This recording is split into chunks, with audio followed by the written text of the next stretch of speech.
بسم الله الرحمن الرحيم يا أيها المدثر قم فأنذر وربك فكبر وثيابك فطهر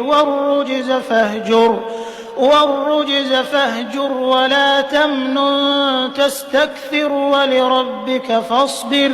فإذا نقر في الناقور فذلك يومئذ